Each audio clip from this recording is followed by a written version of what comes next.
Banking ব্যবস্থায় আস্থা প্রতিষ্ঠা করা গেছে। এর ফলে অর্থনীতিতে শৃঙ্খলা ফিরেছে। অন্তর্বর্তী সরকারের অর্জনগুলোর মধ্যে এটা ছিল খুবই গুরুত্বপূর্ণ। গত সরকারের লুটপাটের মহোৎসবে গত 15 বছরে $234 বিলিয়ন পাচার হয়েছে। এটা আমরা জানি। কত রকমভাবে পাচার হয়েছে তাও জানার বিষয়। অভিনব এক একটা পদ্ধতি ছিল। পাচারের একটা পদ্ধতি সবাইকে হতভম্ব করে দিয়েছে। এই পাচার হয়েছে বিদেশে অধ্যয়নরত সন্তানের কাছে টাকা পাঠানোর নামে। তিনি সন্তানের লেখাপড়ার জন্য এক সেমিস্টারের অর্থাৎ 3 মাসের খরচ বাবদ অফিসিয়াল ব্যাংকিং চ্যানেলে পাঠিয়েছেন $3,33,00,000, অর্থাৎ প্রায় 400 কোটি টাকা।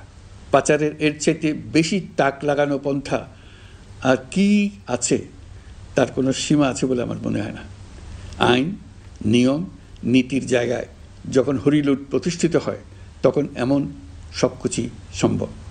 এই অর্থ পাচারকারীদের দ্রুত আইনের আওতায় নিয়ে আসার লক্ষ্যে ইতোমধ্যে আন্তর্জাতিক তৎপরতা জোরদার করা হয়েছে। প্রিয় দেশবাসী, অন্তর্বর্তী সরকার পৃথিবীর বিভিন্ন দেশের শীর্ষস্থানীয় বিনিয়োগকারীদের সঙ্গে নিয়মিত বৈঠক করে যাচ্ছে। ইতিমধ্যে DP World, Singapore PSA, AP Moller Maersk কয়েক বিলিয়ন ডলারের বিনিয়োগের প্রস্তাব করেছে। অন্তর্বর্তী সরকার দায়িত্ব গ্রহণের পর থেকেই স্বতঃস্ফূর্তভাবে পৃথিবীর সকল সরকার আমাদের প্রতি বন্ধুত্বের হাত বাড়িয়ে দিয়েছে। এটা শুরু হয়েছিল গত সেপ্টেম্বরে জাতিসংঘের বার্ষিক বৈঠকে। আপনাদের মনে আছে বিশ্বের সরকার প্রধানরা কীভাবে আমাদের সঙ্গে আগ্রহ নিয়ে দেখা করতে এগিয়ে এসছে। তারপর থেকে যে কোনো সম্মেলনে গিয়েছি, দেখেছি আন্তর্জাতিক নেতৃবৃন্দের আগ্রহ কীভাবে ক্রমেই বেড়ে চলেছে। জানুয়ারি মাসে সুইজারল্যান্ডের ডাভোসে গিয়েছিলাম। এই সম্মেলনে 47টি পৃথক ইভেন্টে আমার অংশগ্রহণ করতে হয়েছে। বিভিন্ন দেশের সরকার প্রধান, মন্ত্রী, বিশ্ব বাণিজ্যের নায়করা, জাতিসংঘের মহাসচিব, জাতিসংঘের বিভিন্ন সংস্থার প্রধানদের সঙ্গে বৈঠক করেছে। তারা আমাদের পাশে থাকার জন্য আন্তরিক আগ্রহ প্রকাশ করেছেন। সম্প্রতি আমি সংযুক্ত আরব আমিরাতে গিয়েছিলাম। তারা বিগত সরকারের সময় আমাদের ভিসা বন্ধ করে দিয়েছিল। আমরা সেই দেশের ভিসার দরজা খোলার চেষ্টা চালিয়ে যাচ্ছি। তারা আশ্বাস দিয়েছেন তাদের দিক থেকে সকল আনুষ্ঠানিকতা সম্পন্ন করে ভিসার দরজা উন্মুক্ত করবেন। আমি আশা করছি সেটা দ্রুতই উন্মুক্ত হবে। আমি সংযুক্ত আরব আমিরাতকে আমাদের দেশে শিল্প কারখানা গড়ে তোলার জন্য একটি শিল্পাঞ্চল করার প্রস্তাব দিয়েছি। তারা এই বিষয়ে আগ্রহ জানিয়েছে। শিল্পাঞ্চলে 2টি কাজ দিয়ে তারা শুরু করবে। এই জন্য কথাবার্তা শুরু হয়েছে। প্রথমে মুসলিম বিশ্বে সরবরাহের জন্য একটি হালাল গোশত প্রক্রিয়াজাত করার কারখানা করবে। এরপর মৎস্য প্রক্রিয়াজাতকরণের জন্য কারখানা স্থাপন করবে। তারা আমাদের নতুন সামুদ্রিক বন্দর পরিচালনা করার জন্যও আগ্রহ জানিয়েছে। প্রিয় দেশবাসী, বিশ্ব মানচিত্রে বাংলাদেশকে অনন্য উচ্চতায় নিয়ে যাওয়া আমাদের অন্যতম লক্ষ্য। এই লক্ষ্যে আমরা আসিয়ানের সদস্য হিসেবে যোগদান করার বিষয়ে আগ্রহের কথা জানিয়েছি। এই বছরের শুরু থেকেই মালয়েশিয়া আসিয়ানের চেয়ারম্যানের দায়িত্ব গ্রহণ করেছে। মালয়েশিয়ার মাননীয় প্রধানমন্ত্রী আনোয়ার ইব্রাহিমের সঙ্গে এই বিষয়ে কথা হয়েছে। তিনি আমাদের আবেদনের প্রতি সমর্থন জানিয়েছেন, আমাকে মালয়েশিয়া সফরের আমন্ত্রণ জানিয়েছেন। আমি এই আমন্ত্রণ গ্রহণ করেছি। মালয়েশিয়া রোহিঙ্গা সমস্যা সমাধানের জন্য জাতিসংঘের সম্মেলন আয়োজনের দায়িত্ব নিয়েছে। আমাদের দেশ থেকে শ্রমিক নিয়ে যাবার ব্যাপারে যে সমস্ত সমস্যার সৃষ্টি হয়েছিল সবগুলো সমাধানের জন্য আন্তরিকভাবে তারা কাজ করছে। আগামীকাল 4 দিনের সফরে আমি চীন যাচ্ছি। প্রেসিডেন্ট শি জিনপিংয়ের সঙ্গে আমার বৈঠক হবে। চীনের বড় বড় ব্যবসায়িক প্রতিষ্ঠানের সিইওদের সঙ্গেও বৈঠক করব। পৃথিবীর সর্ববৃহৎ চাইনিজ সোলার প্যানেল নির্মাতা প্রতিষ্ঠান লংজি বাংলাদেশে কারখানা স্থাপনের আগ্রহ জানিয়েছে। আমরা তাদের সঙ্গে কাজ করছি। এছাড়া প্রযুক্তিগত সহায়তা, মেডিকেল সহায়তা, স্বল্প মূল্যে চিকিৎসা সহ অন্যান্য বিষয়ে আলোচনা হবে। তারা আমাদের দেশ থেকে আম, কাঁঠাল ও পেয়ারা আমদানি করতে চায়। এটা খুব দ্রুতই শুরু হবে। এই সফরের মধ্য দিয়ে আমাদের 2 দেশের সম্পর্ক ঘনিষ্ঠতর হবে। আমি বরাবরই বলে এসেছি, আমরা মহা সৌভাগ্যবান এক জাতি। পৃথিবীর মানচিত্রে আমাদের অবস্থানের কারণে বাংলাদেশ, ভারত, নেপাল ও ভুটান, দক্ষিণ এশিয়ার এই 4টি দেশ মিলে একটি যৌথ অর্থনীতি গড়ে তুলতে পারলে 4 দেশই লাভবান হবে। নেপাল ও ভুটান আমাদের জলবিদ্যুৎ দিতে অত্যন্ত আগ্রহী, আমরাও নিতে আগ্রহী। বাংলাদেশের শিল্পাঞ্চল গড়ে তুলতে এর কোনো বিকল্প নেই। আমাদের রয়েছে এক বিস্তীর্ণ মহাসাগর। ভৌগোলিক অবস্থানগত কারণে আমাদের সামনে বিরাট অর্থনৈতিক সুযোগ এনে দিয়েছে। কুমিরা থেকে টেকনাফ পর্যন্ত দীর্ঘ উপকূল ভূমি। এই দীর্ঘ উপকূল জুড়ে বিরামহীনভাবে অনেকগুলি আধুনিক প্রযুক্তি সমৃদ্ধ আন্তর্জাতিক মানের সমুদ্র বন্দর, শিল্প কারখানা, রপ্তানি প্রক্রিয়াজাতকরণ এলাকা স্থাপন করা গেলে পুরো অর্থনৈতিক অঞ্চলের ভবিষ্যৎ দ্রুত পরিবর্তন সম্ভব। নেপাল থেকে জলবিদ্যুৎ আনতে পারলে জীবাশ্ম জ্বালানির উপর আমাদের নির্ভরশীলতা কমবে। বর্তমানে বিশ্ববাসী পরিবেশ রক্ষায় সচেতন, তারা এটাকেই সর্বোচ্চ অগ্রাধিকার দিচ্ছে। জীবাশ্ম জ্বালানির উপর নির্ভরশীলতা কমিয়ে পরিবেশ বান্ধব বিকল্প পাওয়া গেলে বিদেশি বিনিয়োগকারীদের আরও বেশি মনোযোগ আকর্ষণ করা যাবে।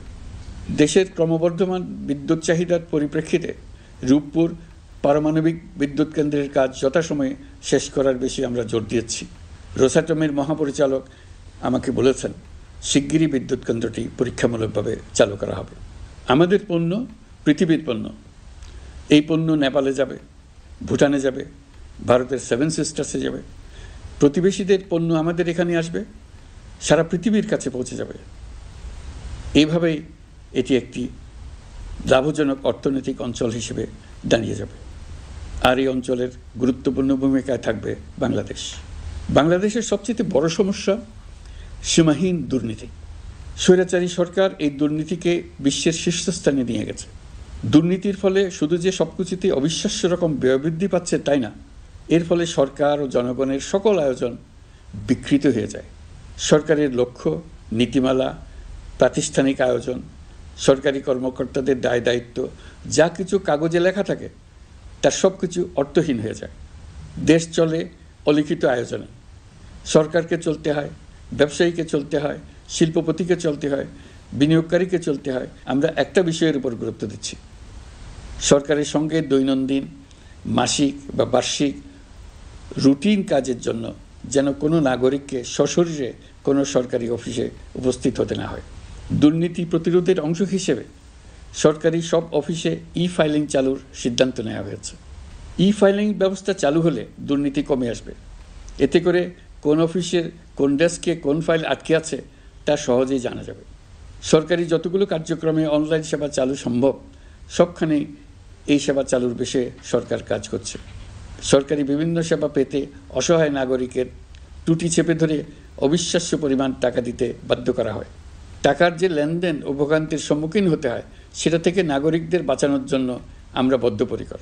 অনলাইনে সেবা পাওয়ার পদ্ধতিটি আরও কীভাবে সহজ করা যায় এই ব্যাপারে আমাদের কাছে পরামর্শ জানিয়ে লিখুন, ইমেল করুন। আপনি বা আপনার পরিবারের যে কেউ এই সেবা বাণিজ্যিকভাবে দিতে চাইলে প্রশিক্ষণ গ্রহণ করে পৃথিবীর যে কোনো স্থান থেকে এই সেবা দিতে পারবেন। বিগত সরকারের আমলে ভিন্নমতকে দমন করার জন্য মিথ্যা মামলাকে হাতিয়ার হিসেবে বেছে নেওয়া হয়েছিল। বিভিন্ন পর্যায়ে যাচাই বাছাই করে আমরা এইসব হয়রানিমূলক মামলা প্রত্যাহারের উদ্যোগ নিয়েছি। গত ফ্যাসিস্ট সরকারের সময় দায়ের করা রাজনৈতিক হয়রানিমূলক মামলাগুলোর মধ্যে সারা দেশে এই পর্যন্ত ৬,২৯৫টি মামলা প্রত্যাহারের সুপারিশ করা হয়েছে। অন্যান্য সকল হয়রানিমূলক মামলাও ক্রমান্বয়ে প্রত্যাহার করা হচ্ছে। এছাড়া এই পর্যন্ত সাইবার সিকিউরিটি আইনের অধীনে বিচারাধীন স্পিচ অফেন্স সংক্রান্ত ৪১৩টি মামলা প্রত্যাহার করা হয়েছে। এই আইনটি অবিলম্বে বাতিল করে নাগরিক বান্ধব সাইবার সুরক্ষা আইন করা হচ্ছে। মানুষের ভোগান্তি রোধেও আমরা আইনগত পদক্ষেপ নিচ্ছি।